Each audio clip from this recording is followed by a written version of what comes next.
तस्वीरें हैं उन अनगिनत संस्कृतियों की जिन्हें उपनिवेशवाद यानी कलोनियलिज्म ने नष्ट कर दिया।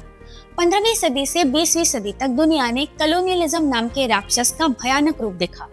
हिंसा, कई किस्म की बीमारियां और जबरन विस्थापन ने कई अलग अलग देशों के सेंचुरीज पुराने खूबसूरत इतिहास को तबाह कर दिया।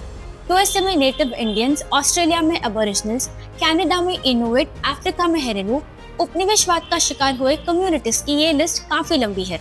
कई देशों में कलोनियलिज्म का रूप था जबरन कन्वर्जन और लैंड थेफ्ट, तो कई में उसने व्यापार के नाम पर चोरी का अवतार ले लिया। जैसे ब्रिटिश भारत आए एक ट्रेडिंग कंपनी के भेस में, पर इस भूमि पर 200 साल से भी अधिक टिके रहे। इस दौरान किसी से पूछे बिना 45 ट्रिलियन डॉलर जितना भारतीय धन अपने देश वापस ले गए। ये एक किस्म की चोरी ही थी। एक समय ऐसा भी आया जब कलोनियलिज्म के चरम दौर में दुनिया का करीब 84% हिस्सा उसके अधीन हो चुका था। पर फिर दूसरे विश्व युद्ध के बाद दुनिया ने उम्मीद की किरण दिखी। कई देशों ने उपनिवेशवाद के विरुद्ध अपनी लड़ाई और तेज कर दी। 1945 में इंडोनेशिया स्वतंत्र हुआ, 1947 में भारत।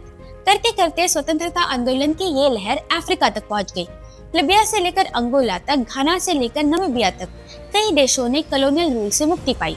दुनिया को लगा कि कलोनियलिज्म नाम के राक्षस की आखिरकार मृत्यु हो चुकी है। पर आज की परिस्थिति में साल 2026 में क्या वाकई इस बात में सच्चाई है?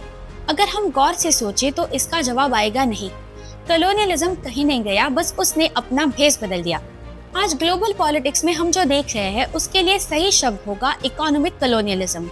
हाल ही में यूएस प्रेसिडेंट डोनाल्ड ट्रंप ने वेनेजुएला के राष्ट्रपति को बिना किसी अधिकार या मैंडेट के उनके खुद के ही देश से अगवा कर लिया और वहां के तेल और रिसोर्सेज पर अमेरिकन कंपनीज का रास्ता साफ किया। आज अमेरिका न केवल वेनेजुएला की अर्थव्यवस्था को पर साथ ही उसके भविष्य को भी कंट्रोल कर रहा है। और अब ट्रंप की नजर यूरोप में स्थित ग्रीनलैंड पर है। ग्रीनलैंड जो डेनमार्क के अंतर्गत एक ऑटोनोमस क्षेत्र है, दुनिया के सबसे बड़े रेयर अर्थ एलिमेंट्स के भंडारों में से एक है। ट्रंप ने खुलेआम ये कहा है कि अमेरिका को अपनी एनर्जी और रिसोर्सेज की जरूरतों के लिए ग्रीनलैंड को अपने काबू में लेना चाहिए। Look, if we don't take Greenland, Russia or China will, and I'm not letting that happen. But one way or the other, we're going to have Greenland. Greenland के लोगों ने इस धमकी के विरुद्ध आवाज तो उठाई है, लेकिन अमेरिका जितने ताकतवर देश के आर्थिक और सैन्य दबाव के सामने क्या वो लंबे दिन तक टिक पाएंगे, एक सवाल है। एक देश का नेता खुलेआम दूसरे संप्रभु देश को धमकी दे रहा है और अपने स्वार्थ के लिए उस पर दबाव बना रहा है। क्या ये भी उपनिवेशवाद का ही एक नया रूप नहीं है? फर्क सिर्फ इतना है कि आज बंदूक और सेना की जगह अर्थव्यवस्था, एनर्जी और कॉर्पोरेट सत्ता ले चुकी है।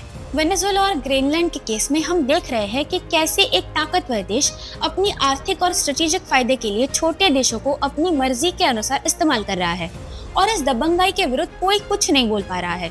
इकोनॉमिक कलोनियलिज्म आज के युग की कड़वी सच्चाई है और अगर इसके विरुद्ध सही समय पर आवाज न उठाई जाए तो वेनेजुएला और ग्रीनलैंड की जगह कल हम भी हो सकते हैं।